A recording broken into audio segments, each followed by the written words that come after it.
Iniciamos grabación.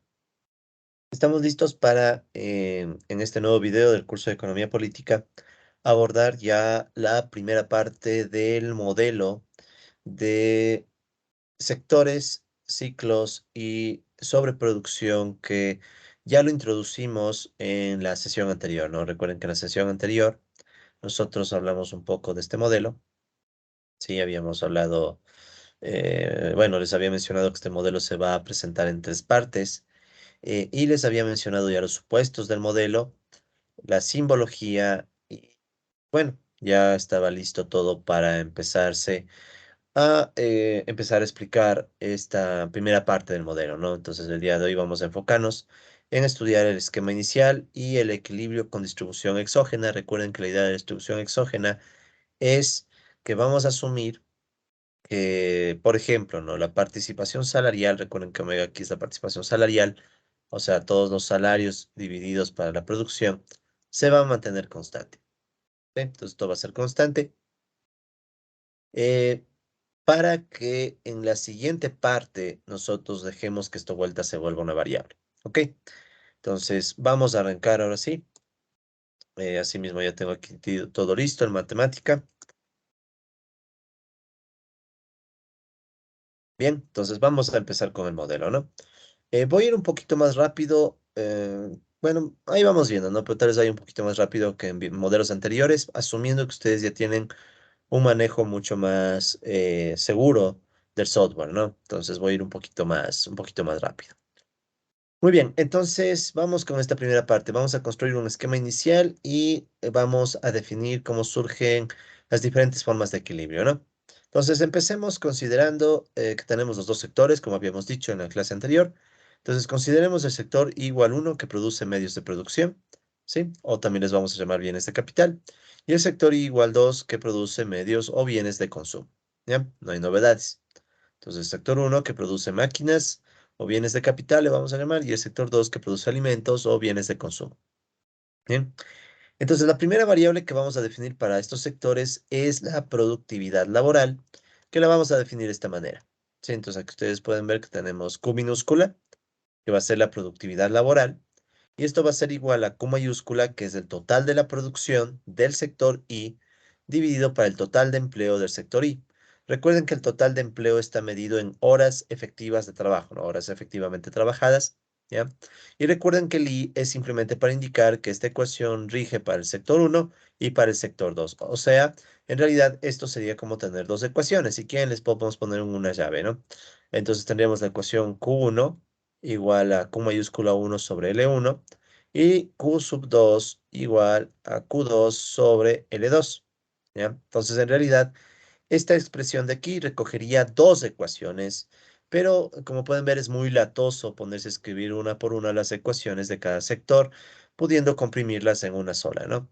Entonces, esta ecuación que me dice, pongamos un ejemplo rápido. Si digamos que en el sector 1 tenemos unas 1000 horas de trabajo empleadas, ¿sí? ¿De acuerdo? Y tenemos una producción de 20.000, pongamos que está en dólares. Entonces, ustedes saben que 20.000 para 1000 me daría una productividad Q1 de $2 por hora, ¿sí? $2 por hora. Entonces, esta sería la productividad, o sea, cuánto aporta cada hora de trabajo en la producción, ¿sí? Entonces, una variable que nosotros ya hemos trabajado antes. Ok, entonces, esta es la primera variable que utilizamos dentro del modelo. Y la vamos a escribir en el matemática, ¿ya? Aquí voy a detenerme un poquito para explicar por qué la escritura de esta ecuación es un poco diferente, no mucho, ¿no? Pero un poco diferente a lo que hemos hecho en ecuaciones anteriores, así que si me permiten, vamos a ir al matemática. Aquí ya están listas las ecuaciones, ¿no? Permítanme, voy a subir un poquito el zoom. Ustedes ya tienen a mano este archivo también, ¿no? No lo olviden. Entonces, ¿qué vamos a hacer aquí? Miren, esta ecuación 1 tiene una peculiaridad, ¿no? A diferencia de otras ecuaciones, donde nosotros solo escribíamos una igualdad, aquí miren que en la ecuación 1 estamos haciendo justo lo que les acabo de decir, o sea, el objeto de ecuación 1 es una lista, ¿ya? Ya no va a ser una sola ecuación, es una lista. Y en esta lista pongo la primera ecuación, entonces aquí digo Q1 que depende del tiempo, igual, Q1 mayúscula que depende del tiempo sobre L1 depende también del tiempo, coma. Entonces recuerden que en una lista ustedes ponen entre llaves la lista y en su interior los elementos se separan con coma. Y quedaría luego Q sub 2 T igual, Q mayúscula 2 tiempo sobre L2 dependiente también del tiempo, ¿ya?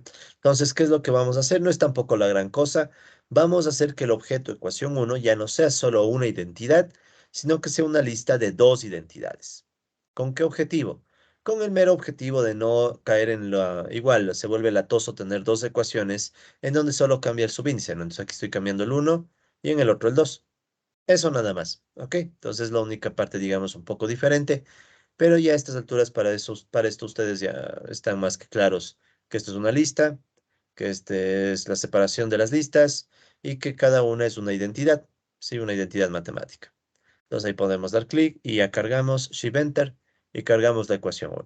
¿Ok? Entonces esa ecuación 1 ya no representa mayor problema, ¿no? Listo, entonces así vamos a trabajar con todas las ecuaciones que tengan subíndice i y sean iguales o sean prácticamente iguales para los dos sectores. Entonces las vamos a poner ambas ecuaciones en una lista para ganar tiempo, ¿no? Y con eso también ir coincidiendo con el artículo de referencia. Sí, no se olviden que el artículo de referencia era dejar abierto el artículo, disculpen. El artículo de referencia está acá, ¿no? Es este articulito sobre modelos, bueno, respecto al modelo de ciclos y de sobreproducción, ¿no? Esto ya lo vimos en la clase pasada, ya les hablé un poco del artículo. Este es el artículo de referencia, ¿no? La misma numeración que está en las láminas, yo le estoy, es la que está en el artículo. Sí, o sea, es exactamente la misma numeración, las mismas variables, para que ustedes, si desean, puedan ir leyendo el artículo a la vez que van viendo las láminas. Si es que desean, ¿no? No es obligatorio. Listo, entonces sigamos. Ya. Entonces tenemos esa primera ecuación. Vamos con la segunda ecuación. La segunda ecuación va a ser la tasa de empleo de toda la economía, que la podemos definir de esta forma. Entonces aquí ustedes pueden ver que la tasa de empleo, L minúscula le vamos a llamar, es igual a la suma del empleo en el sector uno y el empleo en el sector 2. ¿Sí? Entonces esta es una suma que me da todo el empleo de la economía, de ambos sectores, ¿no? Y eso dividido para n, donde recordemos que n representa a la población disponible para trabajar. Entonces, pongamos un ejemplo rápido, ¿no? Si L1 decíamos que eran 1000 horas, o sea, sí, 1000 horas, ya saben que esto podría desglosarse en la jornada laboral, número de personas, pero no lo vamos a hacer, ¿ya? Simplemente vamos a decir que L1 es 1000 horas, L2 podemos decir que son 500 horas, y digamos que hay un total disponible de 2000 horas. Entonces, ¿cuál sería la tasa de empleo? La tasa de empleo sería la suma de las 1000 de L1 más las 500 de L2 sobre las 2000, ¿no? Entonces, si me llevo los ceros, se van los dos ceros, dos ceros, dos ceros, sería como hacer una división de 15 sobre 20, ¿sí? Entonces, este L, en definitiva, sería igual a, entonces sería la quinta, la quinta 4, la quinta 3, 3 cuartos, 0,75. O sea, un empleo del 75%. ¿Bien? Entonces, esa es la idea, ¿no? Eh, en esencia, nosotros tenemos la tasa de empleo de toda la economía, que en este ejemplo sería 75%, que significaría básicamente que si sumamos las horas empleadas en el sector uno más las horas empleadas en el sector 2 nos da el total de empleo y eso lo dividimos para el total de horas disponibles. Y aquí ustedes pueden ver que el desempleo sería lo que sobra, ¿no? Si están empleadas 1500 horas, lo que sobrarían serían otras 500 horas. Entonces la tasa de desempleo, casi no va a aparecer la tasa de desempleo, ¿no? Pero si quisiéramos sacar la tasa de desempleo sería uno menos L, o sea, uno menos 0,75, que es lo mismo que decir 0,25, ¿no? O 25%. Entonces tasa de empleo 75% y de desempleo 25%. Pero ya a estas alturas esto para ustedes no debería ser ningún problema. Muy bien, entonces esa ecuación 2 en el matemática, como pueden ver, se va a escribir mucho más sencilla, ¿no? O sea, simplemente vamos a ponerle la identidad L, que depende del tiempo, es doble igual a L1 más L2 dividido para NN. Y aquí puse NN porque si no, matemática con una sola N se confunde, ¿ya? Y le toma como otra cosa. Entonces, esta es la única variable, si no me equivoco, que va a cambiar de nombre en el matemática. En vez de N, vamos a poner NN. Pero algo parecido ya nos pasó en otro modelo, ¿no? Listo. Entonces ya tenemos estas dos. Vamos con la tercera ecuación, que tiene que ver con el ingreso neto. O sea, vamos a tomar en cuenta que el ingreso neto obtenido de la producción se va a distribuir entre trabajadores y capitalistas por medio de salarios y ganancias. O sea, vamos a tener ecuaciones que nos muestran cómo se distribuye el ingreso. Y aquí están las ecuaciones. ¿Sí? Entonces, ¿qué me dicen estas ecuaciones? Vamos a hacer el desglose de estas para los dos sectores un poco rápido para entenderlas mejor, ¿no?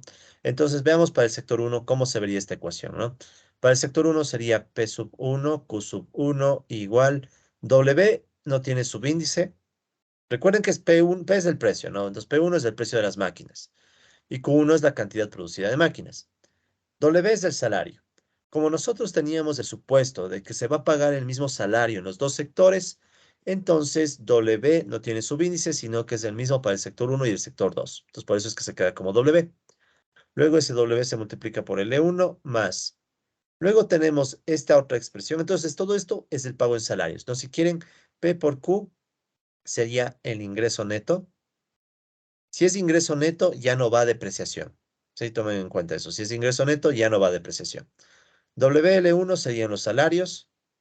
Este sería el total de salarios pagados en el sector uno.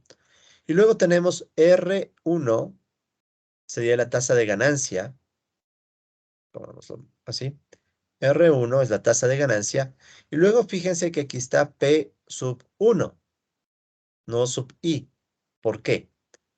La tasa de ganancia vamos a asumir que se calcula como un porcentaje del capital que tiene el sector. ¿Ya? El capital que tiene el sector es KI. Entonces aquí es K1, ¿no? ¿Ya? Entonces, antes de ponerme a analizar la P, escribamos, bueno, esto de aquí sería la ganancia, ¿no? Escribamos de una vez la ecuación para el sector 2. ¿Cómo se vería para el sector 2? Sería P sub 2, Q sub 2, igual, el W no cambia porque es el mismo salario en ambos sectores, L2 más R2, dejemos el espacio, y K sub 2. ¿Ya? Lo mismo, ingreso neto, salarios, la ganancia. ¿Qué es lo que tenemos en esta ecuación como una pequeña particularidad? Pequeña nada más. La tasa de ganancia de cada sector se va a representar como un porcentaje del capital que tiene el sector, pero el capital medido en sus respectivos precios. Entonces aquí ustedes pueden ver que tanto en el sector uno como en el sector 2, el capital siempre va a tener un precio P sub 1. ¿Por qué? Porque se supone que el capital, los bienes de capital, solo son producidos por el sector uno y el sector uno tiene un precio 1. Sí, entonces tomen en cuenta ese pequeño detalle. No es nada más que una observación mínima, ¿no? Entonces, el sector uno tiene un capital uno que lo multiplicamos por el precio uno que es el precio de las máquinas, y eso le sacamos un porcentaje que es la tasa de ganancia. Y en el caso del sector 2 ellos tienen unas máquinas del sector 2 pero multiplicadas por el precio uno porque es el precio de las máquinas, y eso le aplicamos la respectiva tasa de ganancia. ¿Ya? O sea, si quieren, la tasa de ganancia aquí se está definiendo la R, ups, otro color. Entonces, la R de cualquier sector I se está definiendo como las ganancias. Para las ganancias no tenemos letra, ¿ya? Estamos omitiéndonos una letra para las ganancias o un símbolo. Y eso dividido para el capital, KI por P1. Entonces, fíjense que KI por P1 es el dinero gastado en capital fijo, que es el único capital inicial que se va a requerir, ¿ya? Recuerden que los salarios no van a entrar como capital inicial en este modelo, ¿ya? Para simplificarnos un poco la vida. Y las ganancias son las del sector. Entonces, es la idea de la tasa de ganancia. Entonces, si ustedes despejan las ganancias, ¿qué nos quedaría? Sí, entonces el despeje lo voy a hacer de este lado. Entonces, las ganancias evidentemente van a ser iguales a este P1 KI que divide, le paso a multiplicar. Entonces, me va a quedar RI P1 KI, que es lo que tenemos en esta ecuación. Sí, RI P1 KI. Entonces, en definitiva, colegas, esta ecuación no es más que una ecuación de distribución del ingreso neto. ¿Ya? Vuelvo a enfatizar el tema de neto porque no hay depreciación. ¿Sí? O sea, no metemos para nada la noción de depreciación en esta ecuación. Muy bien, como ven, esta ecuación entonces representa en realidad dos ecuaciones. Entonces, en el matemática, ¿qué hacemos? Creamos una lista. ¿Sí? Creamos una lista en donde va la primera ecuación para el caso de i igual 1. Entonces, ahí pueden ver que está P1 no era, bueno, volvamos a escribir súper rápido, ¿no? Entonces era P1, Q1 igual WL1 más R1, P1, K1. Entonces, esta de aquí, ¿sí? Sería esta primera ecuación, ¿ya? Entonces, ustedes pueden ver que está P1 dependiendo del tiempo, Q1 dependiendo del tiempo, W que depende del tiempo, L1, R1, P sub 1, K1. Y la otra ecuación sería para la misma idea aplicada al caso de 2 del sector 2. P sub 2, Q sub 2 igual a WL2 más R2P1, no se olviden de eso. Sí, siempre es el P1 aquí porque es el capital, tiene siempre el mismo precio, y K2. Entonces, esta ecuación correspondería a esta que estoy señalando en la lámina. Entonces, aquí ven P sub 2, Q sub 2, W, L2, R2, P1, K sub 2. Ok, entonces una forma de ganar espacio, con eso no tenemos que crear dos ecuaciones, sino que creamos solo un objeto llamado ecuación 3, pero sabemos que esta ecuación 3 tiene estos dos elementos, ¿no? Para cada subíndice. Listo, entonces ya tenemos una ecuación de productividad, tenemos la ecuación de la tasa de empleo y tenemos una ecuación de distribución del ingreso, ¿sí? Y esta misma distribución del ingreso también la podemos representar con la participación salarial, con la ecuación de participación salarial, ¿ya? ¿Cuál sería la ecuación de participación salarial?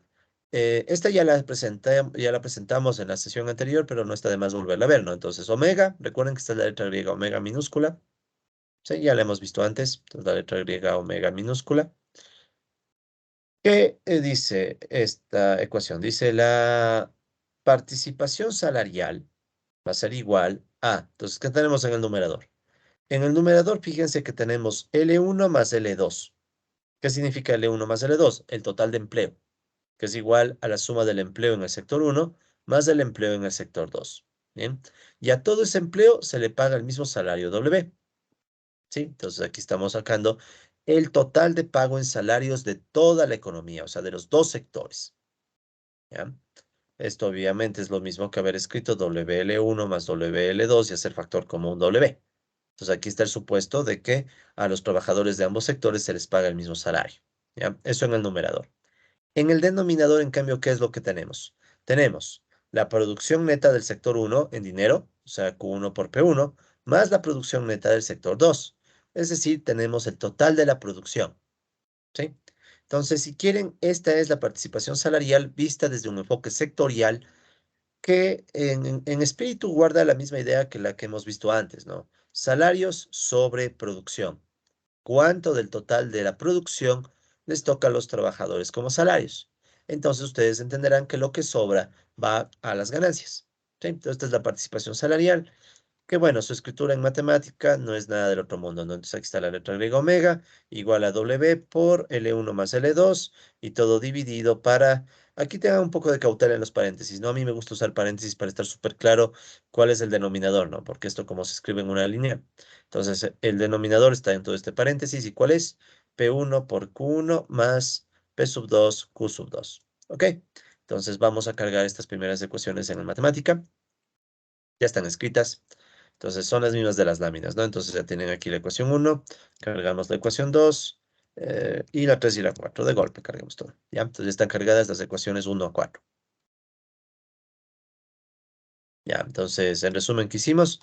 Una ecuación de productividad, una ecuación para la tasa de empleo y dos ecuaciones de distribución del ingreso. Una de la distribución del ingreso neto entre salarios y ganancias y la participación salarial. Entonces, de aquí, dos variables claves son la tasa de empleo y la participación salarial, que ustedes saben por el modelo de Goodwin que se puede esperar que tengan una relación cíclica. ¿Ya? Eso por el modelo de Goodwin, ¿no? O sea, aquí empieza a aparecer nuevamente el tema de Goodwin que ustedes ya lo vieron al inicio de estos modelos, ¿no? Entonces, ahí están estas dos variables. Muy bien, sigamos. Eh, ¿Qué más tenemos? Ahora vamos a definir una nueva variable. Esta era ponerle en negrilla, disculpen, porque esta también es súper importante. Nos vamos a definir una nueva variable que le llamamos la composición sectorial del capital, que igual ya la presentamos en su momento, ¿no? En el video anterior. K minúscula igual a K1 mayúscula sobre K2. Entonces, ¿qué me dice esta ecuación?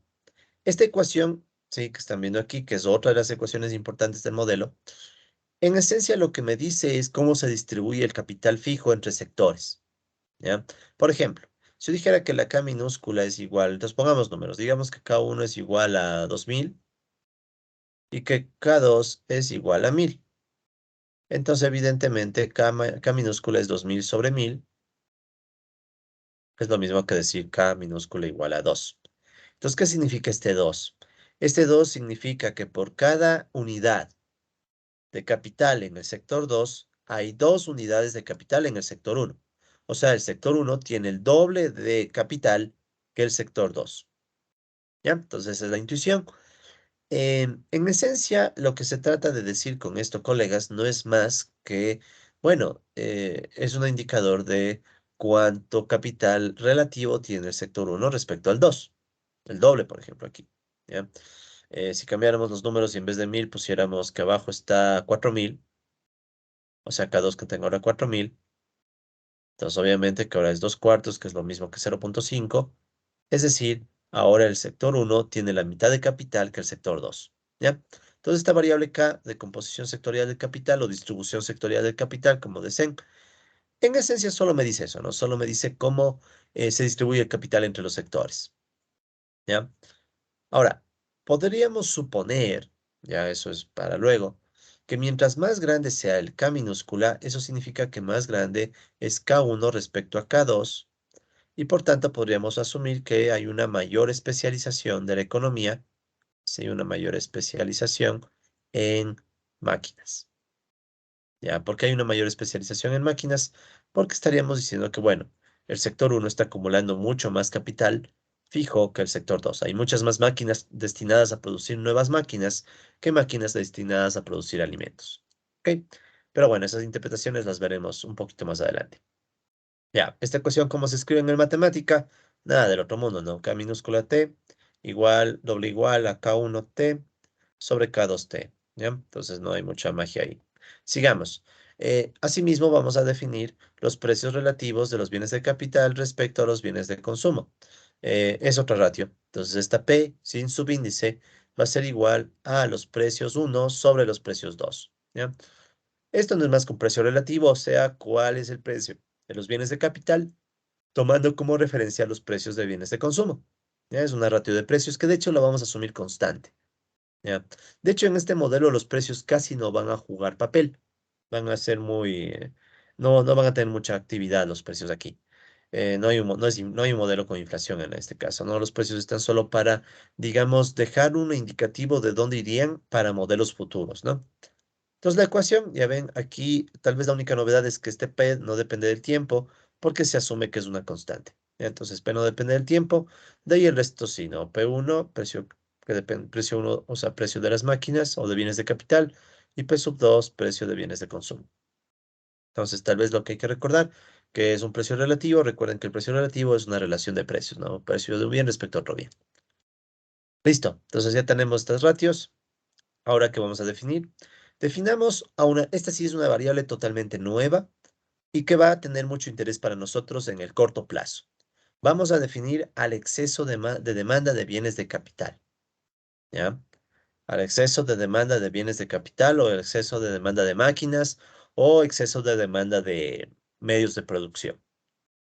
¿Esto a qué va a ser igual? Va a ser igual a la diferencia entre la demanda de inversión enfocada a acrecentar el capital y la producción neta del sector 1. Entonces veámoslo en ecuación, ¿ya? Esta es la ecuación. ¿Ya? Desglosemos un poquito esta ecuación para entender qué está diciendo, ¿no? Em, Creo que aquí abajo bueno, aquí está la escritura de la ecuación, pero quiero ver esto más bien, ¿ya? En esta ecuación ya sabemos que Q es la producción. Si es Q sub 1 es la producción de máquinas o de bienes de capital. K1 y K2 sabemos que son los capitales de cada sector, ¿ya? Aquí aparece la G1 y G2. ¿Qué es G? La G es la tasa de crecimiento del capital del sector I, ¿sí? La tasa de crecimiento del capital del sector I, ¿ya?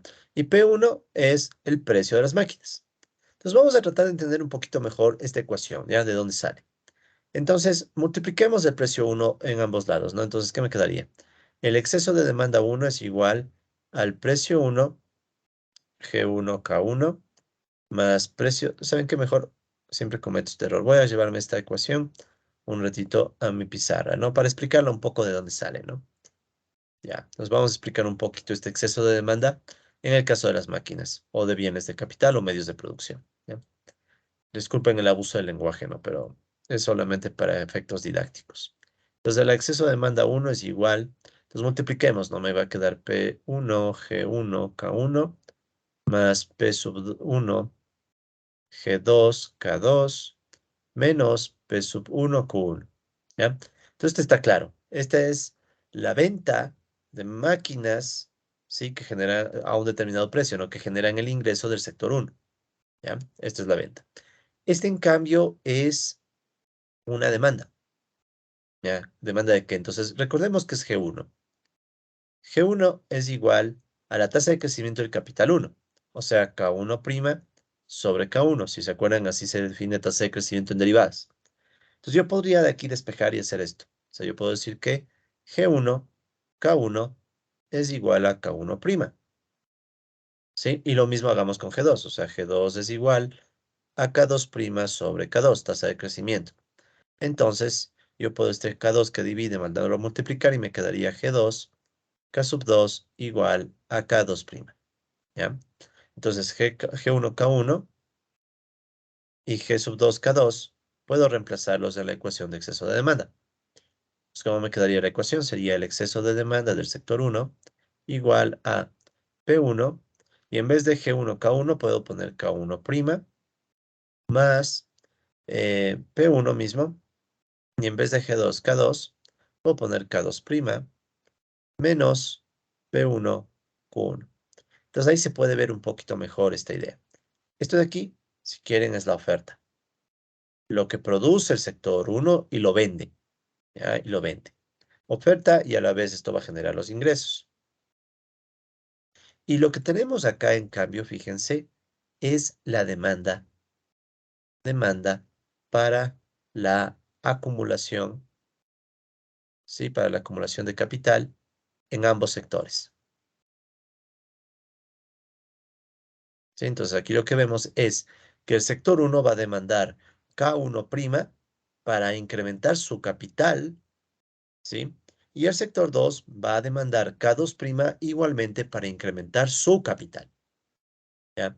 Todo puesto a nivel de precios, ¿sí? Todo puesto a nivel de precios. Es más, si quisiéramos ser un poquito más explícito, estos precios los podríamos mandar a dividir y nos quedaría esta ecuación. Si los mandamos a dividir a los precios, ¿no? Sería exceso de demanda 1 sobre precio 1 igual a K1' más K2' menos Q1. Esta ecuación, este lado de la ecuación, sí, este lado de la ecuación, se debería hacer familiar para nosotros, pues volvamos un momento a nuestros pasos y veamos, recordemos el modelo sectorial básico que estudiamos ya hace algunas láminas pasadas. Sí, el modelo sectorial básico. En el modelo sectorial básico, recuerden ustedes cuando estudiábamos la reproducción a escala ampliada, ¿sí? Vamos a la reproducción a escala ampliada, ¿ya? Entonces, ¿qué pasaba en la reproducción a escala ampliada? En este modelo básico, nosotros decíamos que la demanda de medios de producción busca reponer los medios de producción que se han desgastado y agregar medios de producción nuevos, C1' y C2'. Este era un modelo en donde sí teníamos desgaste de medios de producción. De hecho, asumíamos que los medios de producción se desgastaban en el mismo periodo. En el nuevo modelo que estamos haciendo, lo que no tenemos es esto, la depreciación. Entonces, ¿qué es lo único que nos queda? C1' y C2'. Entonces, C1' y C2' es la demanda, ¿sí? Y en cambio aquí lo que tenemos es que la demanda es K1' y K2'. Y la oferta es Q1, ¿sí? Entonces, estamos viendo en esta ecuación de exceso de demanda, ¿sí? Que viene de más abajo. Ah, ya me pasé, disculpen ya. Entonces, en esta ecuación de exceso de demanda, ¿sí? En esta ecuación de exceso de demanda, que es la que está acá, lo que estamos viendo, colegas, no es más que la misma intuición que veíamos en la reproducción ampliada, ¿sí? O sea, los sectores de la producción van a demandar máquinas, no para reponer, porque aquí no hay depreciación, estamos asumiendo que no hay depreciación, si bien es para que el modelo sea más sencillo. Entonces, asumimos que no hay depreciación, pero sí van a demandar nuevas máquinas para acumular. ¿Sí? Entonces van a demandar nuevas máquinas para acumular capital y por eso aparece K1' y K2'. ¿Ya? Esa es la demanda. Y la oferta es lo que se produce. Sí, es la cantidad que se produce del total de máquinas que van a servir de ingreso para el sector 1. Entonces, esa es la idea de esta ecuación, sino que haciendo los reemplazos de forma inversa a lo que hemos hecho, esta ecuación queda escrita en términos de tasas de crecimiento. ¿Por qué la escribimos en términos de tasas de crecimiento? Porque verán, aquí viene un temita que no lo profundicé mucho en el artículo, pero hay que ser claros. En el corto plazo, los capitalistas pueden tener tasas de crecimiento deseadas. Sí, o sea, los capitalistas pueden decir, yo deseo que mi capital crezca, por ejemplo, digamos un 2% y el otro que diga un 3%. Deseadas, ¿ya? Ahora, si la producción no alcanza, estos deseos no necesariamente se van a cumplir, ¿sí? ¿Sí? Entonces, si quieren, en el corto plazo, estas tasas de crecimiento serían tasas de crecimiento deseadas que no necesariamente se cumplen si es que la cantidad de máquinas disponibles no es suficiente. ¿Ya? Entonces, esa es, digamos, una idea implícita, ¿no? En el corto plazo, tenemos tasas de crecimiento deseadas que no necesariamente se cumplen si la oferta no es suficiente. Imagínense que ustedes dicen, ok, yo como capitalista quiero que G1 crezca un 5% y quiero que G2 sea un 10%. Pero resulta que tienen unas máquinas que a lo sumo dan para que todo crezca 1%. O sea, el sector 1 no produjo muchas máquinas. Entonces, por más que los capitalistas deseen que las ganancias crezcan, perdón, que el capital crezca un montón, si la producción no alcanza, no se cumplen estas G. Entonces, por eso es que en el corto plazo vamos a asumir que las G son unas constantes, ¿sí? De hecho, eso habría que poner como supuesto en el modelo, ¿no? Entonces, verán, vamos a hacer esto, ¿no? Voy a bajarle un poquito el tamaño de la letra. Es únicamente, colegas, con el propósito de que no nos queden supuestos a medias, ¿no? Entonces, vamos a poner aquí en el corto plazo, pongámoslo, ¿no? Igualmente en el corto plazo se asume que las tasas de crecimiento deseadas de los capitalistas son constantes, ¿sí? Son constantes que no necesariamente se cumplen, no necesariamente se cumplen si no existe, o bueno, solo son constantes, dejémoslo así, ¿ya? No compliquemos más. Ok, entonces ese sería otro supuesto del modelito, pongamos de 22, o 21, entonces, ahí está, ¿ya? Pongo todas esas cosas, colegas, recuerden con el objetivo de que si en el futuro se le puede mejorar el modelo, ya saben dónde se puede ver, en los supuestos. O sea, los supuestos son como todas las posibles mejoras que se pueden hacer a futuro. ¿Ok? Entonces, ahora sí, recapitulando, el exceso de demanda es una ecuación que saca la diferencia entre demanda y oferta, donde la demanda en este caso es el crecimiento de las máquinas del sector 1 y el crecimiento de las máquinas del sector 2, claro, haciendo reemplazos, ¿no? O sea, estos K1' y K2' los hemos reemplazado por G1 K1 y G2 K2, ¿ya? Y por el otro lado está la oferta, sí, la oferta de máquinas, ¿ya? La ecuación es, ya su escritura no es nada del otro mundo, P1T, paréntesis, abro y cierro paréntesis, G1K1, G2K2, Q1 y exceso de demanda, aunque esto hubiera sido bueno ponerle el otro lado, ¿no? Eh, pero bueno, es lo mismo, ¿no? Ya saben, esto es una identidad. Muy bien, entonces continuemos. Bueno, ya sabemos que GI es la tasa de crecimiento del capital. Ya, entonces esta GI es la ecuación 8, ¿sí?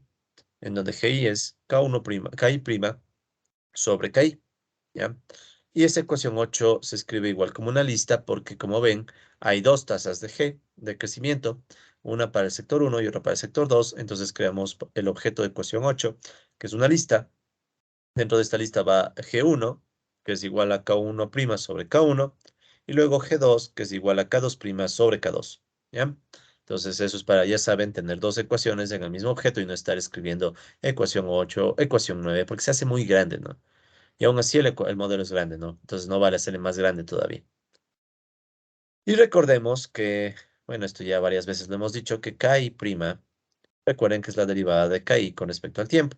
Sí, derivadas temporales. ¿Qué otra opción sería poner K y punto? Pero me gusta prima, incluso me gusta prima porque yo puedo comparar con el matemática. En cambio, punto no me convence. Para el matemática, ¿no? En cambio, en el matemática pongo primas e indico que depende del tiempo y listo. Muy bien.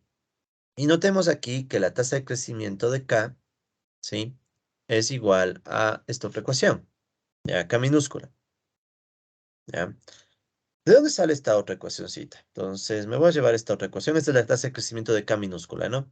Entonces, a ver, un segundito. Vamos a llevarnos a mi pizarra. Todo esto que dice notemos, ¿ya? Ya, un segundo. Hagamos espacio. Eh, Esto tampoco tiene que ser ya tan nuevo para ustedes, colegas, ¿no? Entonces, recordemos que es K minúscula. K minúscula es la distribución entre el capital del sector uno, capital fijo, y capital fijo del sector 2, ¿ya? ¿Cómo se distribuye el capital entre ambos sectores? ¿Ya? Si ustedes recuerdan, ¿ya? Podemos de esta ecuación aplicar logaritmo natural. Logaritmo natural de K igual logaritmo natural de K1 sobre K2, que es lo mismo que logaritmo natural de K1 menos logaritmo natural de K2. Y si sacamos las derivadas respecto al tiempo de estos términos, ¿qué me quedaba? La derivada de derivar respecto al tiempo todo esto, ¿no? Entonces, si derivo respecto al tiempo todo esto, ¿qué me queda? La derivada del logaritmo natural de K es 1 sobre K por K'. Igual, la derivada del logaritmo natural de K1 es 1 sobre K1 por K1', menos logaritmo natural de K2, la derivada es 1 sobre K2 por K2', y obtenemos un resultado que hemos visto antes, es decir, la tasa de crecimiento de K minúscula, de esta ratio, es igual a la resta entre la tasa de crecimiento del capital del sector 1 menos la tasa de crecimiento del capital del sector 2. Ya, eso ya lo hemos visto antes.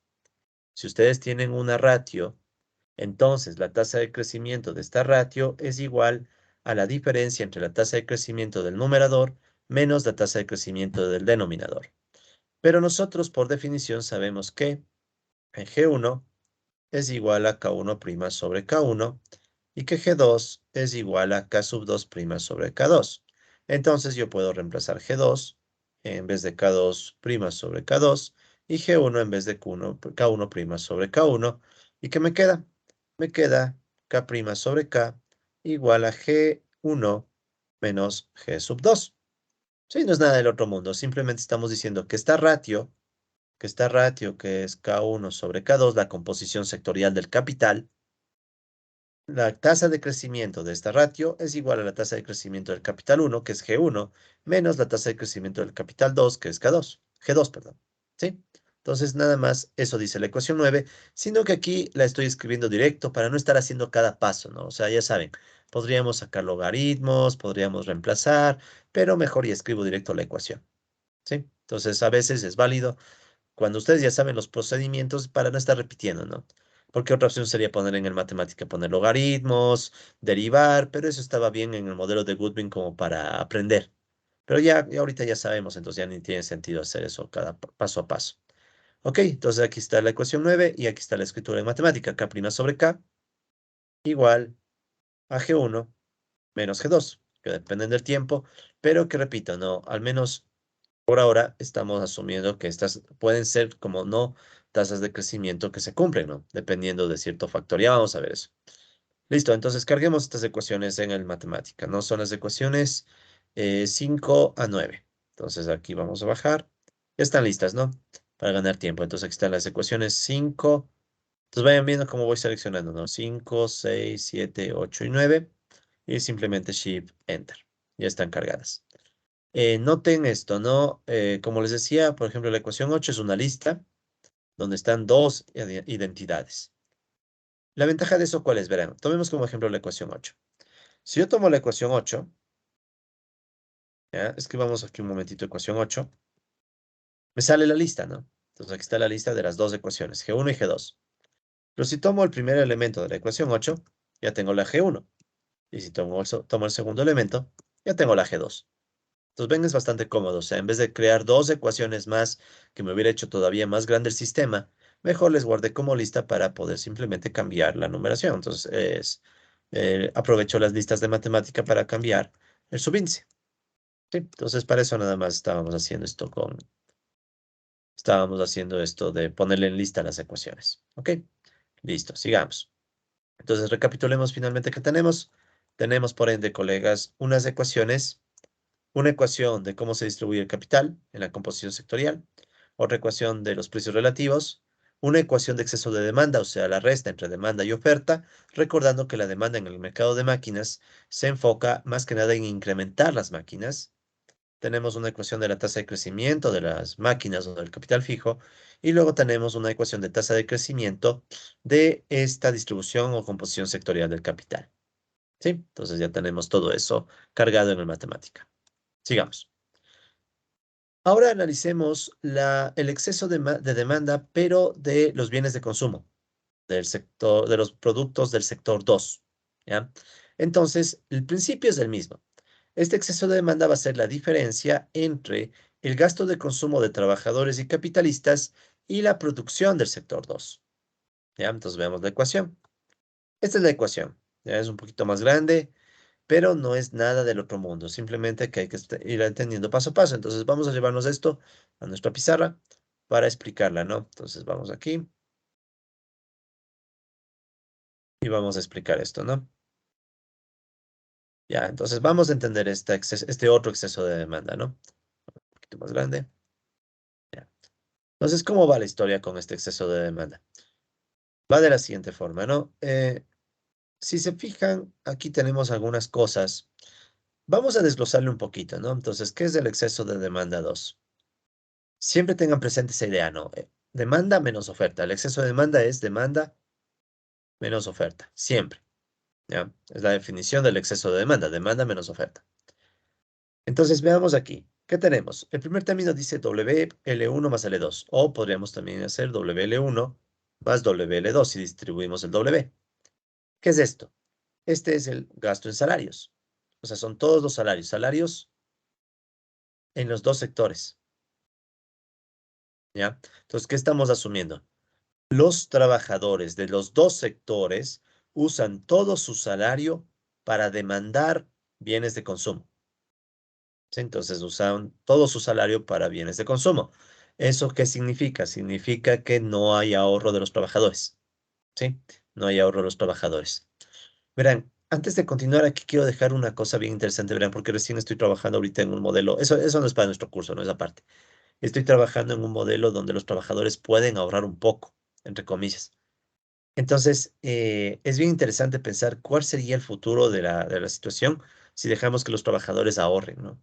Porque entonces ahí la cosa puede cambiar, porque viene la pregunta de qué hacen los trabajadores con el ahorro o si ese ahorro directamente se va al sistema financiero, ¿no? Entonces, ese es un tema interesante, ya, pero no lo vamos a poner aquí, ¿no? Pero les dejo esa duda, o sea, ¿cómo sería la situación si los trabajadores ahorran? Una opción es que los trabajadores ahorren y pongan el recurso en el sistema financiero. Entonces ahí va a terminar pasando que ahorro es igual a inversión y punto. Pero, ¿qué pasará si los trabajadores ahorran para comprarse ellos mismos máquinas? O sea, ¿qué pasa si los mismos trabajadores ahorran y empiezan a comprarse de a poquito medios de producción? ¿Ya? Esa es una duda que me surgió por ahí. Pero bueno, por ahora eso no tiene nada que ver con nuestro modelo, ¿no? Entonces estamos asumiendo que los trabajadores de ambos sectores gastan todo su salario en demandar bienes de consumo. Luego, ¿qué tenemos? Más, entonces ya está analizada esta primera parte de la ecuación, ¿no? Esta de aquí. Vamos al amarillo. Ya. Bueno, ¿qué tenemos luego? Luego tenemos toda esta expresión, que es mucho menos complicada, no es complicada para nada, ¿no? Veamos qué dice esta primera parte. Nosotros vemos que tenemos el capital del sector uno. Si le multiplicamos por el precio, es el capital pasado a dinero. Y si le multiplico la tasa de ganancia, es el total de ganancias. Sí, no se olviden que las ganancias, la tasa de ganancia, perdón, es igual a las ganancias sobre el capital de referencia para calcularlas, que en este caso es el P1KI. ¿Sí? Entonces, esto ya lo dijimos hace unos minutos, ¿no? Las ganancias son iguales a la tasa de ganancia multiplicada por el capital respectivo. El capital inicial es como decir, pongamos un ejemplo rápido, ¿no? Es como decir, a ver, tenemos un capital inicial que en dólares digamos que es de $2,000 y se obtienen $200 de ganancia, ¿ya? Entonces, ¿cuál es la tasa de ganancia en este caso? Se van los ceros, 2, 1, entonces 0,1 o 10%. ¿Sí? Entonces, ¿qué me está diciendo esta tasa? Me está diciendo de $2,000 obtuve una ganancia del 10% que equivale a $200. Entonces, una ratio, ¿no? Una ratio. Entonces, si ustedes despejan las ganancias, les queda RI P1KI. O sea, las ganancias del sector 1 serían, por tanto, R1 P1K1 y las ganancias del sector 2 serían R2 P sub 1K2. Si no se olviden que siempre es el mismo precio del capital, el precio de las máquinas. Entonces, R1 P1K1 son las ganancias del sector. O sea, son las ganancias de los capitalistas que venden máquinas. Esas ganancias luego, fíjense que están multiplicadas por 1 menos S1. ¿Ya? ¿Qué es 1 menos S1? ¿Qué es S1? S1, recuerden por la notación que vimos ayer en la última clase, S1 es una tasa de ahorro. ¿Sí? S1 es una tasa de ahorro, o sea, la fracción de las ganancias que los capitalistas deciden ahorrar. Pongamos números. Si S1 fuera igual a 0,8, eso significaría que los capitalistas deciden ahorrar el 80% de sus ganancias. ¿Ya? En este mismo ejemplo, si decíamos que las ganancias del sector 1, las ganancias de uno son $200, ¿de acuerdo? Entonces, ¿cuánto es el ahorro? El ahorro sería igual a estos $200 multiplicados por 0,8, ¿sí? Que esto debe darme $160, ¿ya? Ahora, si ese es el ahorro, ¿cuánto va al consumo? Es obviamente lo que sobra. O sea, 200 menos 160 me da $40. ¿Y cómo saco este sobrante? Estos $40 serían de sacar 0,2 por 200. ¿Y cuál es el 0,2? El 0,2 no es más que 1 menos 0,8. Y si cambiamos estas letras por símbolos, ¿qué era el 0,8? La tasa de ahorro. ¿Y qué eran los 200? La ganancia. ¿Y qué era la ganancia? No era más que 1 menos S1 por R1 P1 K1. ¿Ok? La tasa de ganancia por el precio del capital y el capital. Entonces, esto de aquí es el consumo. En este caso, el sector 1, ¿no? Bien, entonces ya tenemos la idea, la conclusión de que todo esto que está aquí, colegas, no es más que el consumo de los capitalistas del sector 1, o el gasto en consumo, ¿no? Gasto en consumo de capitalistas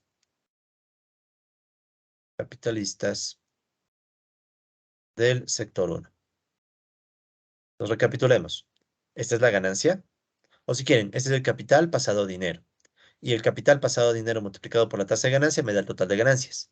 Y esas ganancias multiplicadas por esta fracción sobrante me da el consumo. ¿Ya? Entonces, tal vez lo importante es reconocer que 1 menos S1 es la tasa de consumo. O sea, si S1 es la tasa de ahorro, por definición, 1 menos S1, pongo lo mismo, 1 menos S1 es la tasa de consumo. ¿Ok? Entonces no hay mayor novedad ahí. Y finalmente, ¿qué nos queda? El sobrante es más 1 menos S2, R2, P1, K sub 2. Y esto de aquí, en cambio, ¿qué va a ser? Ya pueden ver que es la misma intuición, ¿no? Ese es el gasto en consumo, ¿sí? Gasto en consumo de capitalistas del sector 2. ¿Ok? Entonces, todo lo que está aquí en esta primera parte, que acabamos de analizar y le estoy poniendo en amarillo, ¿sí? Estos términos en amarillo serían la demanda. Entonces, esa es la demanda, ¿de acuerdo? La demanda de bienes de consumo. Entonces, recapitulando ya de forma más global. Tenemos la demanda de bienes de consumo de los trabajadores con todo su salario, la demanda de consumo de los capitalistas del sector 1 y la demanda de consumo de los capitalistas del sector 2. ¿Ya? Entonces, cada uno demandará dependiendo de qué tasa de ahorro eligieron. Entonces, el sobrante es la tasa de consumo. Y lo que viene después, ya saben, esto de aquí, el P sub 2, Q2, es la oferta. ¿Sí? La oferta de bienes de consumo. Pues conclusión, tenemos la diferencia entre la demanda de bienes de consumo y la oferta de bienes de consumo, y eso nos da como resultado el exceso de demanda 2. ¿Ya? Entonces, es lo que está detrás de esta ecuación. ¿sí? Entonces, si la volvemos a ver, ya es un poco menos intimidante, ¿no? Aunque claro, la escritura es un poquito larga, pero no es nada del otro mundo. Entonces, ¿qué nos está diciendo? Demanda a los trabajadores, demanda de ganancia de los capitalistas, demanda de consumo de los capitalistas del sector uno, demanda de consumo de los capitalistas del sector 2, y lo que sobra es la producción, ¿ya? Y ese es el exceso de demanda. Sí, entonces no ven nada del otro mundo. W por paréntesis L1 más L2, cierro paréntesis más uno menos S1. Tal vez también recordar que uno menos S1 representa una tasa de consumo, por definición, ¿no? Porque S1 es la tasa de ahorro, ya lo dijimos. ¿Sí? Entonces, tenemos 1 menos S1 por R1 por P1T, K1T. Noten que el S1 es constante, ¿no? O sea, el S1 vamos a asumir que no depende de ningún factor del modelo. Es una constante cualquiera. Por eso es que no depende del tiempo, ¿no? Y lo mismo S2, ¿ya? Lo mismo S2. Bueno, ok, entonces esa es la idea del otro. O sea, si quieren, esta es la demanda del otro mercado, que se parece mucho, ¿sí? Se parece mucho a lo que teníamos nosotros en el modelo de reproducción básico, el modelo básico de reproducción capitalista que vimos, el modelo 3, ¿no? El modelo que vimos hace unos tiempos y que incluso lo analizamos con redes. Si ustedes recuerdan, ahí la demanda era igual a B1 más B2 más el consumo de los capitalistas 1 más el consumo de los capitalistas 2. Entonces, la misma idea. Es exactamente la misma idea, sino que aquí está desglosado para incluir otras variables. Pero es la misma idea. Miren, B1 más B2 es este WL1 más L2. Este consumo de las ganancias 1 es esto que está aquí. Y este consumo de las ganancias 2 es lo que está acá. ¿Sí? Entonces, el mismo principio. Entonces, como pueden ver, este modelito, que es un poco más complejo, pero guarda el mismo principio de la reproducción ampliada que en Marx. ¿Sí? Que guarda el mismo principio de, sobre todo, ver cómo cambia la demanda cuando tenemos reproducción ampliada. O sea, de facto, este es un modelo de reproducción ampliada, o sea, ahí no hay dudas. ¿Ok? Bien. Ahora, siguiendo la DAT, recuerden que nosotros estamos siguiendo más o menos este modelo de DAT. Ya, volvamos a cargar, este artículo ya lo presenté en el video anterior, pero no está de más volverlo a ver súper rápido. Sí, recuerden, todas estas lecturas es para motivarles a que vean algún día, no necesariamente ahorita mismo, ¿no? Pero para que algún rato las lean y profundicen, porque con eso ustedes van a ganar su propio criterio y pueda que ustedes armen sus propios modelos algún día y eso sería súper chévere, ¿sí? Porque incluso podríamos debatir, ver cuál modelo es mejor, etcétera. Y de a poquito tener modelos más realistas, ¿no? Que eso es lo que a veces también se busca. Pero bueno, no se olviden que nosotros tomamos como base el modelo de DAT de la sección 3 de su artículo, ¿no? Este que dice poder de monopolio y convergencia. El poder de monopolio en un modelo de convergencia, ¿no? Entonces, este es más o menos el modelo de guía para lo que estamos haciendo. Entonces, similar a DAT, vamos a asumir que las empresas reaccionan a los excesos de demanda ajustando su tasa de uso de capacidad instalada, ¿ya? Entonces, esto es algo bien interesante. Vamos a asumir que los capitalistas, ¿sí? Si ven que hay una demanda mucho mayor a la oferta, entonces los capitalistas deciden ajustar su uso de capacidad instalada. Entonces, en este caso puede ser que aumenten el uso de capacidad instalada. ¿De acuerdo? Entonces, esa es la idea que nosotros vamos a mantener en esta parte, ¿no? Si resulta ser que hay un desequilibrio o hay mucha demanda con respecto a la oferta, surge la posibilidad de que los capitalistas muevan ese uso de capacidad instalada para hacer el ajuste respectivo. Ya vamos a explicar esto, ¿no? Entonces, primero definamos a la tasa de uso de capacidad instalada. ¿Ya? Entonces, esta es una nueva variable, u sub i, que le vamos a llamar, o le vamos a hacer igual a sigma i, KI sobre, QI sobre KI, ¿ya? Que bueno, su escritura en matemática es esta, ¿no? Como ven, es una u sub i, y todos tienen i. Significa que vamos a tener dos tasas de uso de capacidad instalada. Una tasa para el sector uno y otra tasa para el sector 2, ¿ya? La escritura es lo de menos, como ven es 1t, igual sigma 1, ya vamos a ver que es sigma 1, ya lo expliqué en la clase anterior, pero ya vamos a recordar. Sigma 1, si se fijan, es constante, y lo mismo sigma 2, ¿no? Sigma 1 y sigma 2 son constantes, y luego tienen Q1 sobre K1 y Q2 sobre K2. ¿Bien? Entonces, ¿qué es sigma uno? Entonces, para entender esto un poco, vamos comprendiendo paso a paso eh, esta ecuación, ¿no? En general. Pero guarden esta idea. La U aquí va a representar tasa de uso de capacidad instalada. ¿Ya? Entonces, ¿cómo entendemos esto? Vamos a entenderlo de la siguiente forma, colegas. Supongamos, sí, me voy a llevar esto también a mi pizarra, ¿ya? Entonces, voy a llevarme esto a mi pizarra. A ver, y de una vez aquí había un dibujito, ¿no? Sí, entonces aquí, supongamos lo siguiente. Tenemos demanda, sí, aquí están los clientes que van a demandar, y pensemos que van a entrar en un local donde hay un determinado número de sillas, ¿ya? Entonces voy a usar este ejemplo bien básico para tratar de que se entienda lo mejor posible estas variables, ¿ok?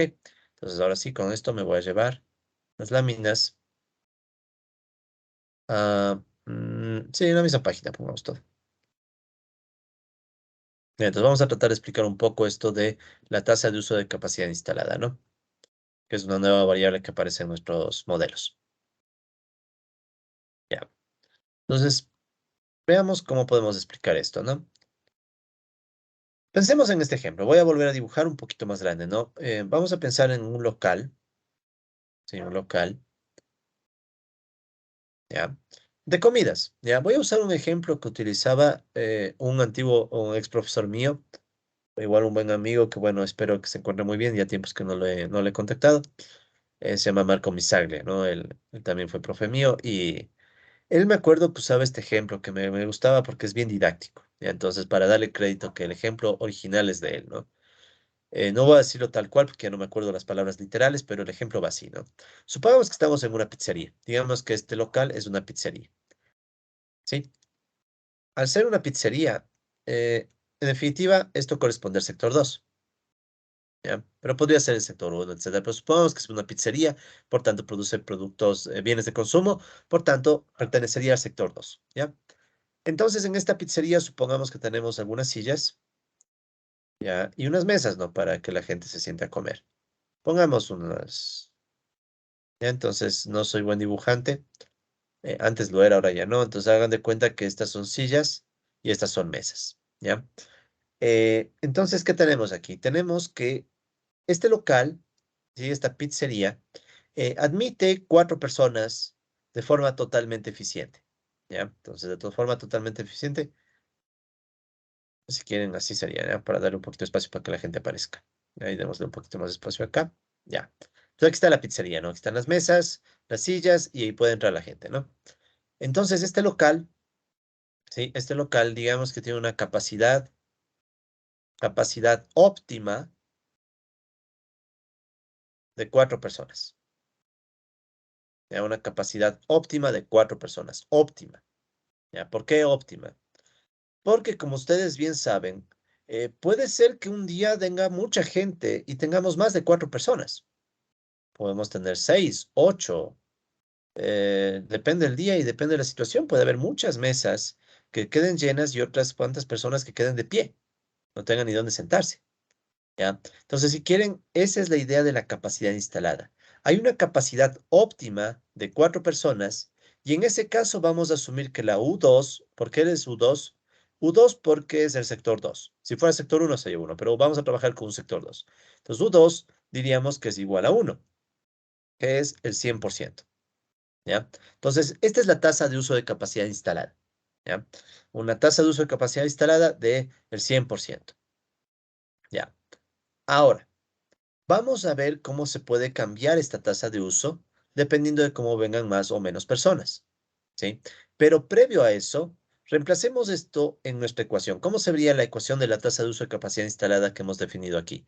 Entonces, la tasa de uso del sector 2 sería igual a sigma 2 Q2 sobre K2, ¿verdad? Si yo reemplazo aquí, en vez de I, pongo el número 2, ¿ya?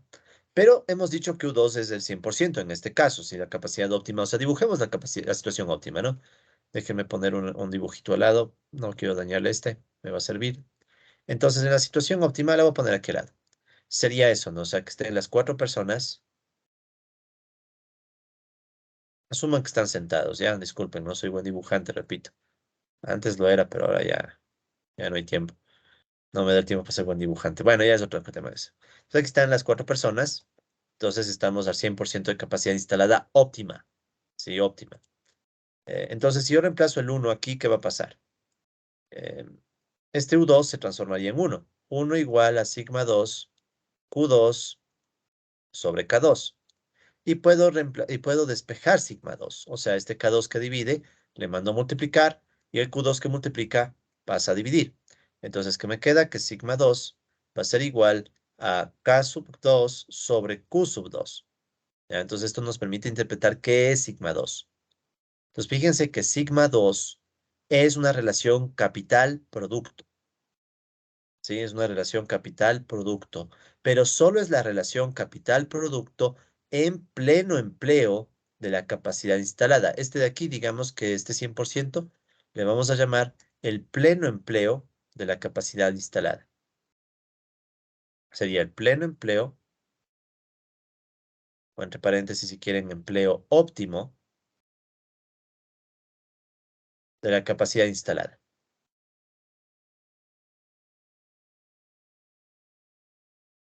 ¿Ok? Empleo óptimo entre comillas, ¿ya? De hecho, eso podríamos ponerlo aquí, ¿no? Para que quede mucho. Entonces, aquí está una situación de pleno empleo. Entonces, aquí está dicho, ¿no? Donde sigma I es la ratio capital-producto vigente si el sector I está en una situación de pleno empleo, o entre paréntesis pongamos de empleo óptimo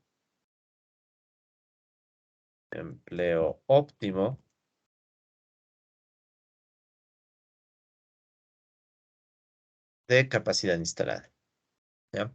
Sí, creo que le puedo ampliar esto un poquito. Eso es. Ya. Sí, entonces estamos en esta situación. Si es que estuviéramos en una situación de pleno empleo o empleo óptimo de capacidad instalada, el UI es igual a 1 y entonces sigma 2 es esta relación capital-producto. O sea, es cuánto capital necesito para producir, pero en esta situación particular de empleo óptimo, ¿ya? Entonces, si quieren, en esta situación de empleo óptimo, bueno, ya depende de qué valores tengan K y Q, ¿no? O sea, ya depende de qué valores tomen K y Q. No nos vamos a meter mucho en eso, pero ya sabemos entonces qué es sigma 2. Entonces, sigma 2 sería un caso hipotético en donde hay pleno empleo de la capacidad instalada, ¿ya? ¿De acuerdo? Pero ese solo sería para ese caso hipotético. En otros casos, sigma 2 va a seguir siendo lo mismo, pero el U2 puede cambiar. Entonces, pongámosle ahora otra situación. Entonces, tomemos este mismo ejemplo. Voy a llevarme de nuevo el dibujito de las sillas. Ya no es bonito, pero es funcional este dibujito. Entonces, me lo voy a llevar ahora para hacer otro caso. Entonces, digamos que tenemos este mismo sector 2, esta pizzería, pero digamos que es un día flojo, es un día de esos en los que nadie quiere comer. Digamos que estamos a las, qué sé yo, es una hora, 2 de la tarde, bueno, 4 de la tarde, 3 de la tarde de un martes o algo así, en donde mucha gente no tiene interés en comer pizza, o digamos que es una época de crisis donde el salario está muy bajo, la gente no puede darse esos gustos. Entonces, digamos que a lo sumo tenemos solo dos personitas, ¿ya? Entonces, solo están dos personas, de lo que hubieran estado cuatro, ¿ya? Entonces, en este caso, tomando en cuenta que la capacidad óptima, ¿sí? Que la capacidad óptima era de cuatro personas, pero solo tenemos dos, entonces, ¿cuál es la tasa de uso de capacidad instalada? No hay nada que no hay a dónde perderse, ¿no? Esta tasa es igual a 0,5, ¿sí? Que sería la mitad, ¿ya? Sería la mitad. Entonces, aquí pueden ver cómo esto se ajusta según la demanda, ¿no? Entonces, en el corto plazo, los capitalistas, según nuestro modelo, no van a poder mover el capital fijo, porque es fijo, o sea, no es fácil moverlo, no es fácil cambiarlo. ¿Ya? Entonces, ¿qué es lo que hacen? Según cómo llegue la demanda, ellos ajustan el uso de capacidad instalada para atender a esa demanda. Pues en este caso, como ven, U2 bajó a 0,5. Sigma 2 es lo mismo.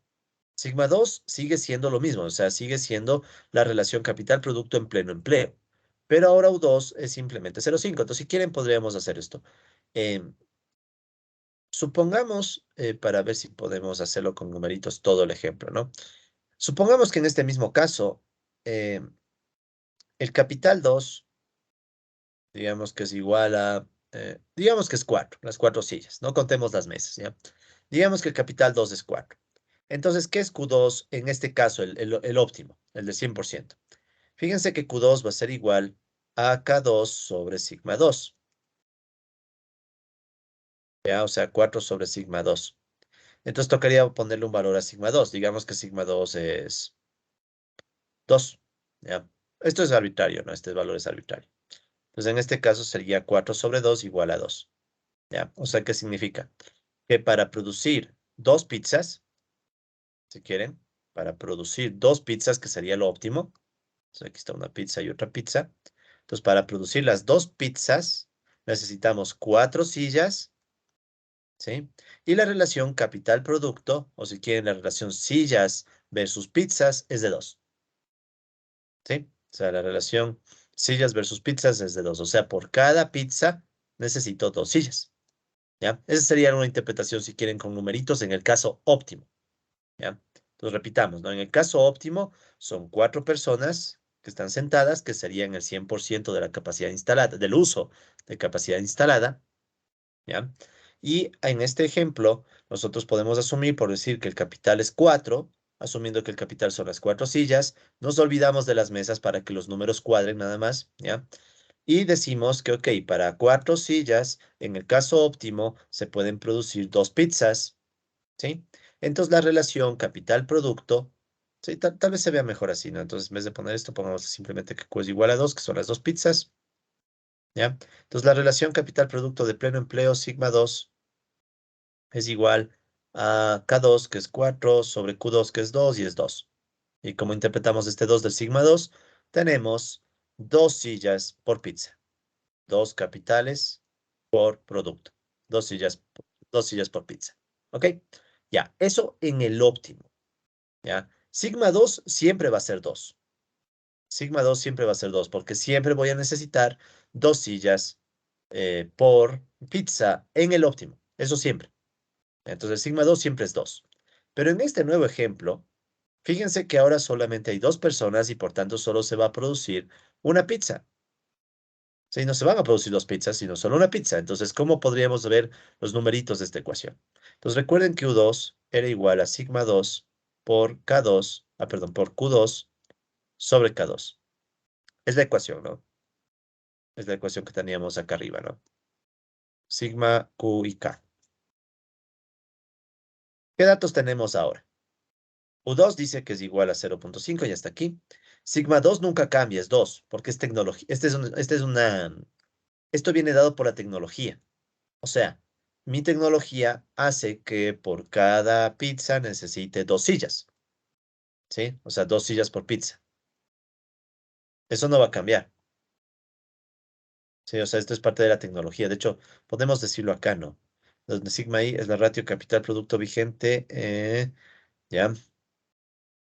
Entre paréntesis, tecnología, ¿no? O sea, esta es una idea de la tecnología vigente, ¿ya? O sea, mi tecnología, cuando ustedes vean tecnología, no estamos refiriendo a otra cosa que la técnica, o sea, la técnica como se produce, ¿no? O sea, la técnica como se produce es de tener 2 sillas para que la gente se siente y coma una pizza, ¿ya? Entonces, en el corto plazo, o sea, de hoy a mañana, piensen, un local no está cambiando. Bueno, las sillas tal vez no, pero asumamos que no. O sea, es un local que con las justas tiene las sillas y la mesa. O sea, no tiene la chance de estar cambiando cada rato. Entonces, digamos que tenemos una capacidad instalada de 0,5, o sea, solo están 2 de 4 personas. Tenemos sigma 2 que es de 2, que se no va a cambiar porque es la tecnología, 2 sillas por pizza. Entonces, y tenemos un capital K2, que es igual a ¿cuánto en este caso? 4. Este tampoco va a cambiar en el corto plazo. Eso me refiero. O sea, en el corto plazo, vamos a asumir que este capital no se mueve. En el corto plazo, o sea, piensen, entre la mañana y la tarde, este local de pizzas no es que va a comprar más sillas. Piensen que son de esas sillas que incluso están súper bien adornadas, bien bonitas, y no puedo, pues, de un día al otro estar comprando más sillas y arreglándoles, o quitando sillas. Entonces, simplemente hay momentos en los que el local está más vacío, como ahorita, ya que es este ejemplo. Entonces, ¿cuál es la producción en este ejemplo? Entonces yo podría despejar la producción de toda esta ecuación. Pues miren, Q2 sería igual a U2, K2 sobre sigma 2, ¿sí? O sea, en definitiva, ¿qué cosa? Q2 está aquí, sigma 2 que multiplica pasa a dividir, y K2 que divide pasa a multiplicar. Y lo que queda es reemplazar los datos. Entonces, ¿qué tendríamos? U2 es 0.5, K2 es 4 y sigma 2 es 2. Sí, sigma 2 es 2. Entonces, si hacemos las respectivas operaciones, la mitad es 1, la mitad es 2, y 2 por 0,5 es 1. Justo. Entonces, resulta que la producción es de una pizza. Pues, como pueden ver, los números cuadran y a la vez todo cuadra con nuestros supuestos. Entonces, ¿cuáles son los supuestos, colegas? Supuestos, ¿no? Primero, eh, el capital es fijo, por eso se llama capital fijo, en el corto plazo, porque los capitalistas no pueden estar cambiando de un día al otro, de una hora a otra, cantidad de sillas. Vamos a asumir que son sillas muy elegantes, que están fijadas ahí y que no hay como mover fácilmente. Entonces, simplemente, ¿qué hace el capitalista? Más bien se ajusta en su uso de capacidad instalada. Entonces, la U, recuerden que es el uso de capacidad instalada, ¿ya? Donde uno representa el caso óptimo. Entonces, uno es el caso óptimo, pero puede ser menor a uno. En este caso, ¿qué está pasando? Que la demanda es muy baja, ¿no? O sea, la demanda es menor a la oferta. Oferta potencial, la posible oferta, ¿no? Entonces, ¿qué hacen los capitalistas? Ajustan su uso de capacidad instalada para que de esa manera se pueda lograr que haya satisfacción a la demanda que está existente, ¿no? ¿Sí? Entonces, esa es la idea de la capacidad instalada. Ahora, veamos otro ejemplo y con eso cerramos esta explicación de la capacidad instalada. Veamos ahora un ejemplo donde pasa lo contrario, ¿ya? Entonces, me voy a llevar de nuevo mi dibujito. Quiero el dibujo de local nomás. Eso. Ya, entonces ahora vamos a poner otro ejemplo.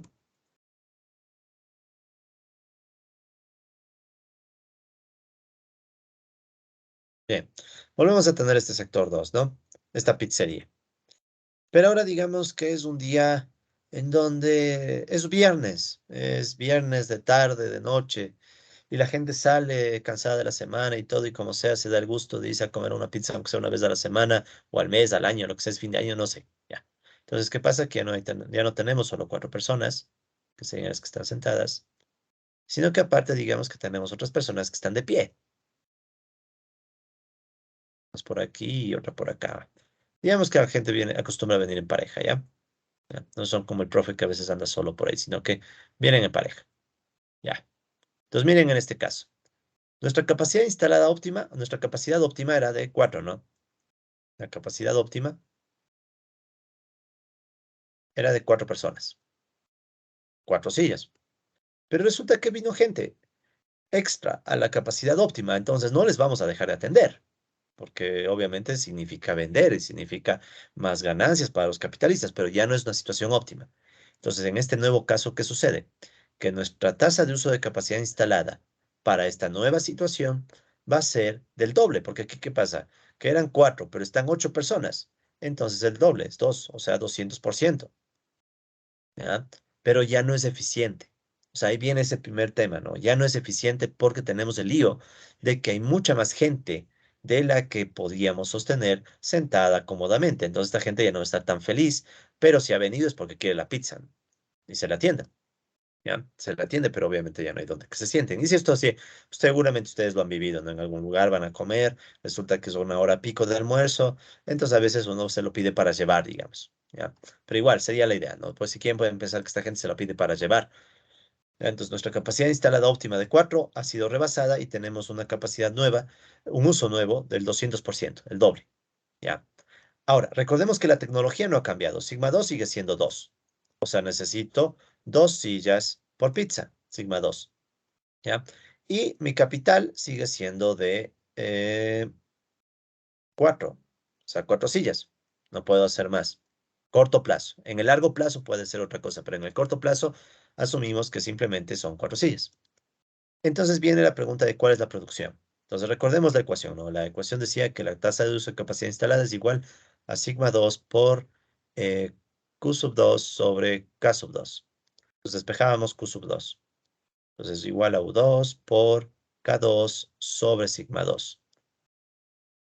¿Ya? Entonces, ¿qué es U2? U2 en este caso es 2, K2 sigue siendo 4 y sigma 2 es 2.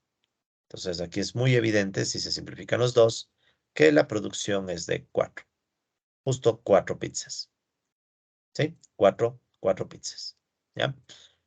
Entonces, como pueden ver, esta sería la intuición de esa fórmula y sobre todo de esta variable. Esta es la variable que a mí me interesa que ustedes vayan captándole, esta nueva variable, porque es una variable que se utiliza mucho en varios modelos que tratan de tomar en cuenta la posibilidad de un desequilibrio entre oferta y demanda en el corto plazo. Sí, desequilibrio de oferta y demanda en el corto plazo. Esta es una cuestión que Marx no la analizó profundamente, ¿no? Algo sí menciona, recordarán que por ahí cuando hablamos de sobreproducción, Marx algo mencionó sobre la posibilidad de que haya mercancías que no se venden que queden en inventarios. Sí, por ahí algo dice Marx, no exactamente en esas palabras, pero algo parecido. Pero no lo profundizó, no lo profundizó, o sea, no hay que ser injustos. Esta es una variable que tiene más bien un elemento post-keynesiano, ¿no? Una interpretación mucho más post-keynesiana. Pero bueno, creo que es interesante, o sea, me parece que de todas formas recoge al menos en parte esta intuición, ¿no? De que los capitalistas en el corto plazo no pueden mover el capital fijo, ¿sí? O sea, ustedes no ven que de la mañana a la tarde ya un negocio tiene más sillas, menos sillas, no. Un negocio tiene lo que tiene. Y al menos de hoy a mañana o de la mañana a la tarde, puede ser esto así, miren. De hecho, imaginen que este es un viernes en la mañana, un viernes en la mañana donde casi no hay nadie, versus un viernes en la tarde donde hay mucha gente. Entonces, el capital fijo es constante.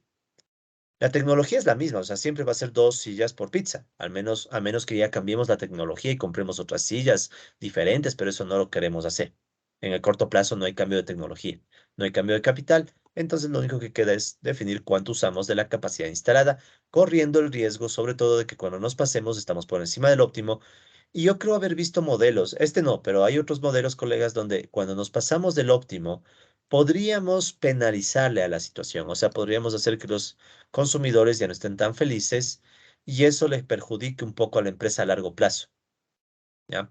O al sector, el sector, porque no hay ese sector, ¿no? Pero bueno, entonces espero que con este ejemplo de la pizzería más o menos se entienda la idea, el espíritu de esta variable de capacidad instalada, de uso de capacidad instalada, ¿no? El espíritu es de ese, colegas, más o menos tener un indicador de cómo se mueve el uso de esta capacidad según cómo se mueve la demanda, ¿no? Entonces, en este ejemplo, tenemos lo contrario, ¿no? A lo anterior, o sea, la demanda supera la oferta. Potencial, ¿no? La oferta que se podría ofrecer en condiciones óptimas, ¿ya? Entonces, obviamente que toca subir la oferta a una situación ya no tan óptima, ¿ya? Ahora, esto también, así como parece que hace sentido, hay que ser cuidadosos. Verán, aquí yo hice un supuesto muy fuerte, me estaba olvidando de las mesas. Si quisiera incluir las mesas en esta discusión, ya se surge un problema. Y el problema es cómo se mide el capital sumando sillas y mesas. Alguien podría decir, bueno, pongámosle precios. El problema de los precios es que dependen de la distribución. ¿A qué me refiero? ¿Qué tal si sube el salario en el sector que produce mesas? Podría subir el precio de las mesas sin que cambie la mesa. O sea, es la misma mesa, pero puede subir su precio porque sube el salario en el sector que vende mesas. Entonces, si yo combino sillas con mesas metiendo los precios, ya podría tener el problemita de que mi capital depende de la distribución, ¿sí?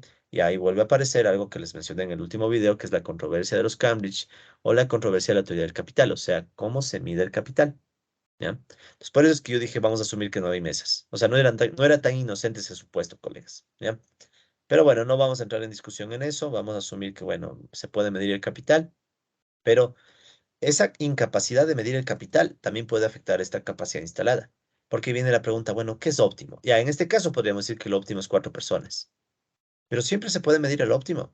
Esa es otra pregunta, ¿no? Que les dejo como duda.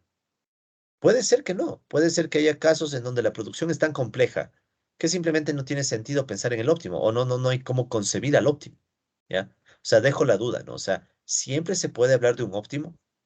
¿Ya? Los economistas más convencionales, ortodoxos, neoclásicos dirían que sí, o sea, sí se puede pensar en términos de óptimo. Yo tengo dudas, yo creo que hay casos donde hay tanta complejidad, claro, en un ejemplo básico sí, pero ya en un ejemplo real, no sé si tenga sentido hablar de óptimo, no lo sé, no digo que no, digo es no lo sé, no. Dejo la duda. Pero bueno, todo esto, colegas, no era más que para aclarar la variable de tasa de uso de capacidad instalada. ¿Ok? Les pido un segundito y continuamos con la grabación.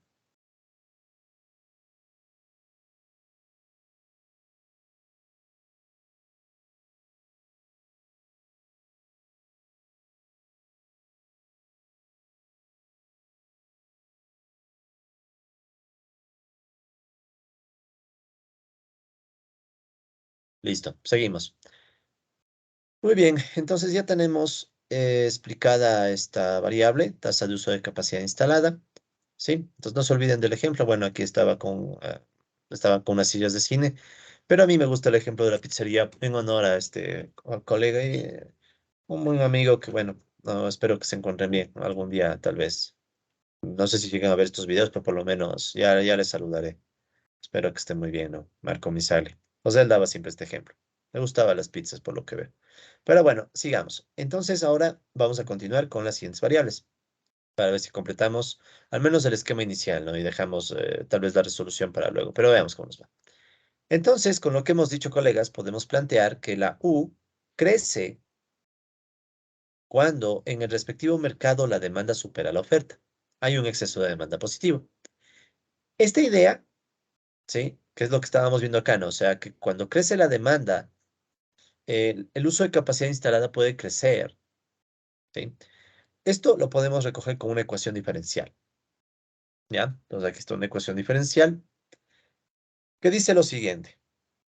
U prima I es igual a omega mayúscula I multiplicado por esta división entre el exceso de demanda y la oferta, medida en dinero, ¿no?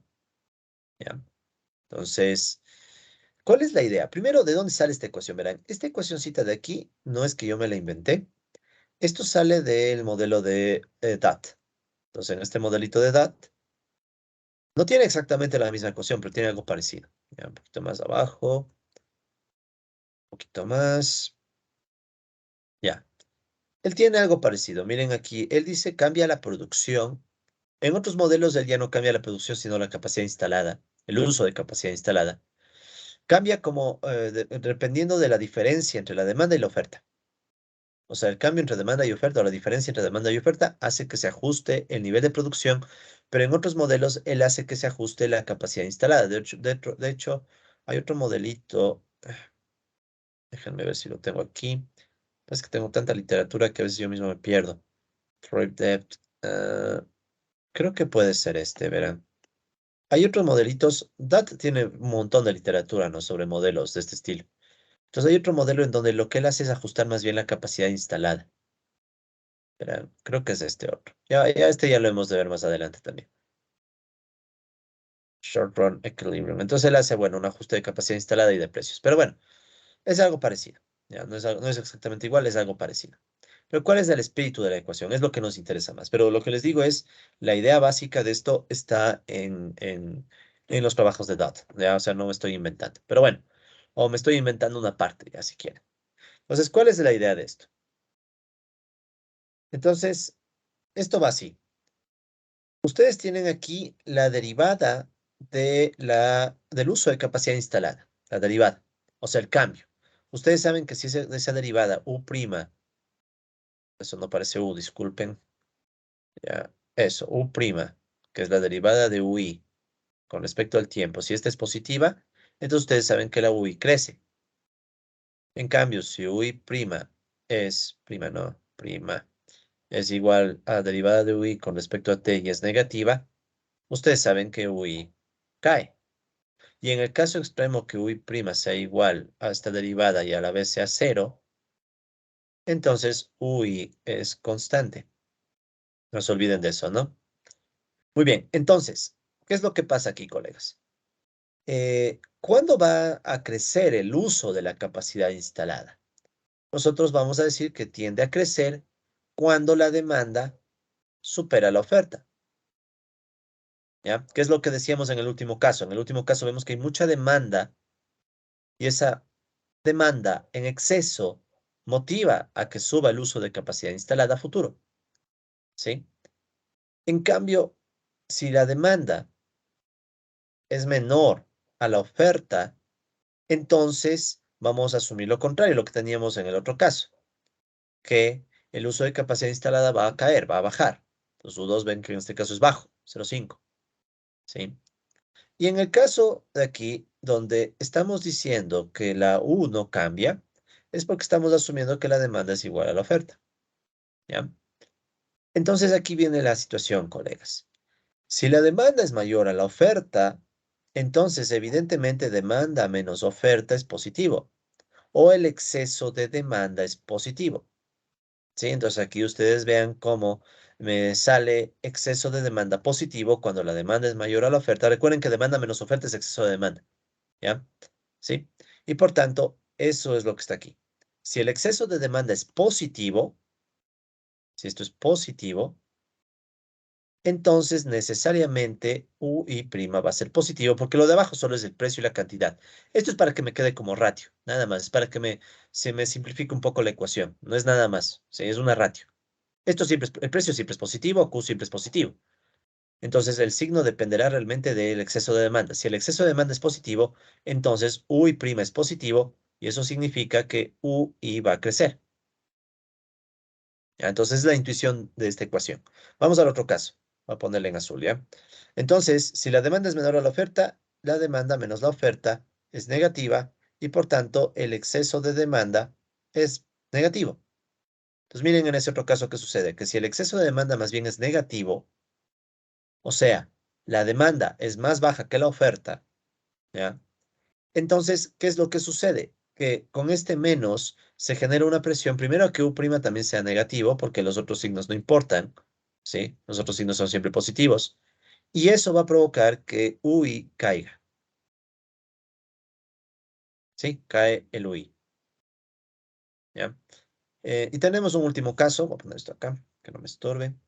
En el último caso, en cambio, estamos diciendo, ¿qué tal si la demanda es igual a la oferta? O sea, demanda menos oferta igual a cero. O sea, el exceso de demanda es cero.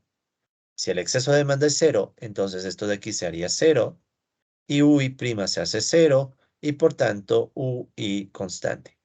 ¿Sí? Entonces, esta ecuacioncita que están viendo aquí, olvidémonos de omega por un rato, ya olvidémonos de omega. Esta ecuacioncita lo que está provocando es que esta intuición que nosotros hemos dicho en grafiquitos, ¿sí? Esta intuición que está acá, quede representada ya en términos del modelo, como ecuaciones, ¿sí? Como ecuaciones, ¿ya? Entonces, recapitulando y limpiando un poco esta pantalla, ¿qué es lo que nos dice? En definitiva, el signo con el que se va a mover la U, o sea, crecer o caer, depende del signo del exceso de demanda. O sea, el exceso de demanda va a afectar a UI'. Ahora sí, ¿qué es omega? Omega no es más que un término que muestra cuán sensible es la U a los cambios en el exceso de demanda. Sí, no es más que una variable de sensibilidad que incluso más adelante le vamos a transformar en 1, ¿sí? Para que no nos estorbe. Pero es eso, o sea, es una idea de cuán sensible puede ser el exceso de capacidad, el uso de capacidad instalada al exceso de demanda. Si fuéramos a un caso extremo donde omega es cero, donde esta omega mayúscula es cero, entonces diríamos que simplemente el uso de capacidad instalada no es sensible, ¿ya? En cambio, si este omega fuera mucho mayor a 1, o sea, omega i mucho mayor a 1, diríamos que es muy sensible, ¿ya? Entonces este más bien sería un parámetro para ajustar la sensibilidad. La reacción de los capitalistas, en definitiva, o sea, bien sensible o no muy sensible, porque ¿qué pudo haber pasado, colegas? Pudo haber pasado que el capitalista diga, bueno, solo voy a dejar entrar a esta pareja y no a la otra, ¿sí? Entonces, en ese caso no es muy sensible a la demanda.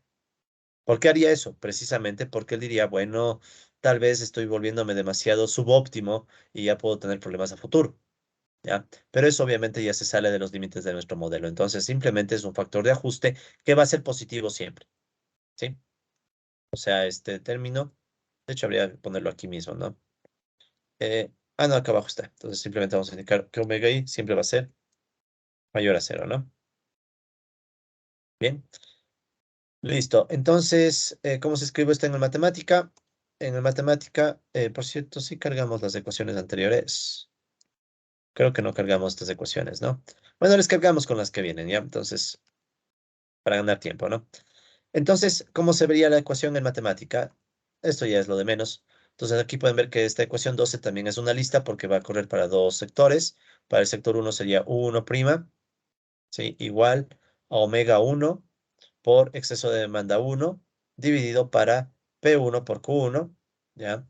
Y luego tenemos, coma, U2' igual a omega 2 por exceso de demanda 2 dividido para precio 2 por Q sub 2, ¿ya? Repito, le divido para esto solo para que tenga una ratio.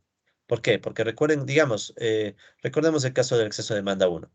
El exceso de demanda 1, recuerden que era igual a el P1 por G1K1 más G2K2, ¿sí? menos P1 Q1. Entonces, si yo le divido para P1 Q1, ¿sí? P1 Q1. Primero, esto no es nada más que una ratio, en donde esto indicaría como quien dice el porcentaje de exceso de demanda comparado con la producción total, ¿ya? Entonces, no es nada más que hacer una ratio, ¿ya? Entonces, eso no influye en nada, ¿ya? Y simplifica el modelo, o sea, permite que el modelo se quede un poquito más sencillo. Entonces, omega mayúscula I, ¿sí? No se olviden, esta es la letra griega omega mayúscula I, sería o indica la sensibilidad del uso de capacidad instalada ante el exceso de demanda, y este exceso de demanda expresado como proporción eh, del valor de la producción, ¿no? ¿Sí? Expresado, no expresada, ¿ya? Expresado como proporción del valor de la producción, o sea, como esta proporción, ¿ya? Entonces, la idea es lo importante, colegas. Si el exceso de demanda es positivo, la capacidad instalada, el uso de capacidad instalada va a crecer. Y si el exceso de demanda es negativo, el uso de capacidad instalada va a caer. ¿Ya? Ok, muy bien. Entonces eso por un lado. Y por otro lado, vamos a asumir que los capitalistas definen su tasa de crecimiento del capital según su tasa de ganancia sectorial, su uso de capacidad instalada y según un componente autónomo. O sea, vamos aquí a ver que aparece un efecto rentabilidad, un efecto demanda y el espíritu animal para invertir. Esto ustedes lo recordarán, ya lo hablamos la clase anterior, o sea, vamos a plantear una función de inversión, ¿ya? Entonces aquí tienen una función de inversión que en definitiva en estos modelos lo que dice la función de inversión es cómo vamos a hacer crecer el capital. Recuerden que GI, ¿sí? Recuerden que GI es la tasa de crecimiento del capital I, KI prima sobre KI, ¿ya? Entonces, ¿qué estamos diciendo nosotros? Estamos diciendo que el capital del sector I va a crecer dependiendo de un factor autónomo, ¿sí? Dependiendo de la rentabilidad del sector, la tasa de ganancia, y dependiendo indirectamente de la demanda, porque nosotros ahora tenemos más claro que U sub I recoge los movimientos de la demanda, ¿sí? O sea, el cambio en el uso de capacidad instalada depende de cómo cambie la demanda, ¿ya? Esto lo vimos en la clase pasada y ya no quiero volver a hacer el gráfico, así que simplemente les recordaré, ¿no? Aquí está la función de inversión. Entonces recuerden que la función de inversión era esta idea, ¿no? Básicamente teníamos que la función se compone de un alfa y uno. Este alfa y uno es el crecimiento autónomo, el espíritu animal. Esa idea de que los capitalistas pueden invertir simplemente por su propio deseo, por algún aspecto psicológico que ya se sale del modelo. O sea, es el espíritu animal, así tal como decía Keynes, ¿no? O sea, un día deciden invertir. O al revés, un día deciden no invertir y el alfa cae, ¿no? O sea, ya depende del ánimo de los inversionistas, de los capitalistas, ya. Eso con el alfa y 1. El alfa y 2 recoge el efecto de la rentabilidad porque está diciendo cómo la tasa de ganancia del sector motiva a los capitalistas a invertir más. Por si acaso todos estos alfas son mayores a cero, ¿no? Todas las constantes que vean siempre son mayores a cero, ¿no? Por convención, colegas, toda constante que aparezca en un modelo siempre es positiva, ¿ya? Todo término siempre es positivo. Al menos en economía es la convención. Pues todos estos términos siempre son positivos. Entonces, este es el efecto de la rentabilidad. O sea, aumenta la tasa de ganancia, los capitalistas están motivados a invertir más, ¿ya? Y el otro es el efecto indirecto de la demanda. ¿Por qué indirecto? Ya sabemos ahora sí de forma más clara, ¿no? Porque, y aquí estaba el ejemplo de la silla, se han de acordar. Si sube la demanda, los capitalistas van a aumentar su uso de capacidad instalada en el corto plazo, pero en el largo plazo ellos pueden decir, ¿sabes qué? Está de aumentar la tasa de crecimiento del capital. ¿Por qué? Porque ellos están viendo, vamos al otro ejemplo, vamos al otro ejemplito, ¿ya? Entonces volvamos acá. Entonces a corto plazo ellos simplemente ajustan la capacidad instalada, pero a largo plazo los capitalistas pueden decir, ¿sabes qué? Esto hay que cambiar, hay que tomar en cuenta que los sectores, sí, los sectores pueden cambiar a largo plazo su capital. O sea, si hoy están viendo que hay mucha gente y mañana también y pasado mañana también, o sea, continuamente ellos están viendo esto, en algún punto ellos pueden decir, ¿sabes qué? Voy a comprar 2 sillas más aquí y 2 sillas más acá. Entonces ese sería el aumento de K, entonces ahí ya crecería K, pero crecería por el impulso de la demanda. O sea, la demanda le empuja a los capitalistas a invertir más en el largo plazo. ¿Sí? ¿Ok? Listo. Entonces, esa sería un poco la idea de la función de inversión. Entonces, eso también vamos a asumir que los capitalistas tienen una función de inversión con la que deciden su acumulación de capital. ¿Ya? Entonces, finalmente, ya tenemos nuestro esquema inicial. Entonces, este es el esquema inicial del modelo, colegas. El esquema inicial del modelo muestra que tenemos una productividad, tasa de empleo, distribución del ingreso, participación salarial, composición sectorial del capital, precios relativos, exceso de demanda en los bienes de capital, tasa de crecimiento del capital, tasa de crecimiento de la composición sectorial del capital, o sea, tasa de crecimiento de esta ratio, exceso de demanda de bienes de consumo, ¿sí? La tasa de uso de capacidad instalada, el cambio en la tasa de uso de capacidad instalada y de una vez también la función de inversión de los capitalistas, o sea, las decisiones que ellos toman para invertir. ¿Ok? Listo, colegas. Entonces ya tenemos armado el esquema inicial del modelo. Vamos a cargarlo en matemática. ¿Sí? Entonces vamos a cargar este esquema inicial en matemática. Entonces el esquema inicial son tres ecuaciones, ¿no? Sí, son tres ecuaciones. Entonces vamos a cargar este esquema inicial, ¿no? Entonces, un segundito. Vamos a cargarlo todo de una vez. Listo. Entonces ya tenemos cargado el esquema inicial, colegas. Entonces, ¿qué es lo que viene? Eh, bueno, todavía falta algunas cosas. Entonces, solamente para terminar, ¿sí? Vamos a ir resolviendo este esquema inicial en el próximo video, ¿no? Y ahorita ya no. En el próximo video vamos a ir resolviendo este esquema para ir viendo qué nos da como resultado, ¿sí? Pero recuerden que aquí hay cuatro variables clave, ¿sí? Cuatro variables clave. ¿Cuáles son las variables clave del modelo, colegas? Por un lado, la tasa de uso de capacidad instalada. Esta vamos a asumir que se ajusta en el corto plazo. Esta viene del artículo de DAT. Luego tenemos la composición sectorial de capital. Esa se va a ajustar en cambio en el largo plazo, ¿ya? Esta también viene de DAT. Y luego vamos a tener dos más. La tasa de empleo total. Esa también se va a ajustar en el largo plazo, siguiendo el modelo de Goodwin. Y la participación salarial en el producto, que es este omega, que igual, siguiendo a Goodwin, se va a ajustar en el largo plazo. ¿Ok? Entonces, estas son, colegas, en resumen, el esquema inicial del modelo y las principales variables en donde vamos a concentrar nuestra atención. Entonces, ¿qué es lo que viene en los siguientes videos? Vamos a resolver el modelo. Sí, vamos a resolver el modelo primero para el corto plazo y luego vamos a resolverlo para el largo plazo y ahí tendremos ya una idea más clara de cómo se comportan nuestras variables. ¿Ok? Listo, colegas. Entonces, creo que simplemente como un supuesto para arreglar las cosas, sí. Vamos a asumir lo siguiente, ¿no? Que me estoy olvidando. En el corto plazo, aquí, igualmente en el corto plazo se asume que las tasas de crecimiento deseadas, vamos a ponerle mejor así, coinciden con las tasas de crecimiento efectivas. ¿Ya? En el próximo video les voy a explicar mejor este supuesto, ¿ya?